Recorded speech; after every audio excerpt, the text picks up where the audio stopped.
राजा जयचंद्र को गद्दार क्यों बनाया गया? क्योंकि वो भारत के अंतिम बौद्ध सम्राट थे।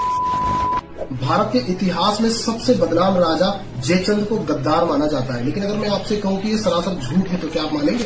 देखो, भारतीय इतिहास में किसी भी पुस्तक या पुरातत्व विभाग को ऐसी जानकारी नहीं मिली है कि राजा जयचंद्र गद्दार थे। सिर्फ एक किताब पूरी हिस्ट्री में जिसमें जयचंद्र को गद्दार बताया गया है, वो किताब है पृथ्वीराज रासो।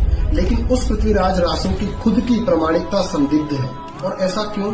क्योंकि पृथ्वीराज रासो को जब छपने के लिए रॉयल एशियाटिक सोसाइटी में भेजा गया तो रॉयल एशियाटिक सोसाइटी ने उसे छापने से मना कर दिया और कहा कि इसमें दिए गए तथ्य अप्रामाणिक हैं। इसके बाद उस समय के सुप्रसिद्ध राजस्थान के मार्ग शोधक इतिहासकार डॉक्टर हीराचंद ओझा ने जब इसकी फैक्ट चेकिंग की तो पता चला कि ये किताब फर्जी है। जयचंद्र की संयोगिता नाम की कोई बेटी ही नहीं थी और न ही पृथ्वीराज चौहान और जयचंद्र का कोई आपसी रिश्ता था। इसी तरह से मेवाड़ के राजा समर सिंह पृथ्वीराज चौहान से लगभग 150 साल पहले हुए थे, लेकिन इस किताब के अंदर इन दोनों के बीच युद्ध दिखाया गया है।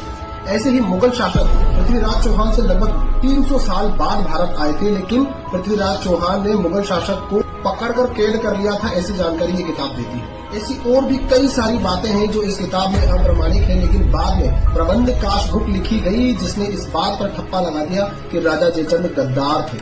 उस समय पर इस बुक की बहुत आलोचना होने की वजह से ये मेन स्ट्रीम मीडिया में आ गई और आज भारतीय इतिहास में इसे पढ़ाया जाता है। तो उस समय की प्रसिद्ध किताबों जैसे रंभा मजरी, हमीर महाकाव्य और पृथ्वीराज विजय जैसी किताबों में जयचंद्र को कहीं भी गद्दार नहीं बताया गया।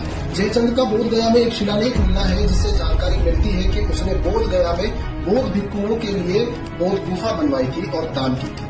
शिलालेख तथागत बुद्ध और बोधिसत्व की स्तुति से प्रारंभ होता है। दोस्तों, जयचंद्र के गुरु बौद्ध भिक्षु जगत मित्रानंद थे, जिनका जिक्र महापंडित राहुल सातत्यायन की पुस्तक बौद्ध संस्कृति में भी मिलता है। आपको जानकर आश्चर्य होगा कि जयचंद्र और उनके दादा गोविंद चंद दोनों दादा पोते के लगभग 60 शिलालेख मिलते हैं जो कि सारे दान के बारे में हैं। उनमें से किसी भी शिलालेख से ऐसे संकेत नहीं मिलते हैं कि जिससे पता चले कि जयचंद्र गद्दार थे। सिर्फ एक ग्रंथ पृथ्वीराज रासो के आधार पर जयचंद्र को गद्दार माना जाता है, जो ग्रंथ खुद संदिग्ध है। जयचंद्र की ही दादी कुमार देवी ने सारनाथ में 9 मंजिला बौद्ध विहार बनवाया था, जिसके अवशेष आज भी सारनाथ में है और ये सारी जानकारी वहाँ से मिले एक शिलालेख से मिलती है, जो शिलालेख आज भी सारनाथ के म्यूजियम में रखा है। उम्मीद है आप सब समझ पा रहे होंगे कि राजा जयचंद्र को गद्दार क्यों बनाया गया, क्योंकि वो भारत के अंतिम बौद्ध सम्राट थे। और डॉक्टर अम्बेडकर ने खुद लिखा है कि भारत का इतिहास ब्राह्मणों और बौद्धों के बीच के संघर्ष का इतिहास है। इस शेयर करना, फॉलो करना बिल्कुल न भूलें।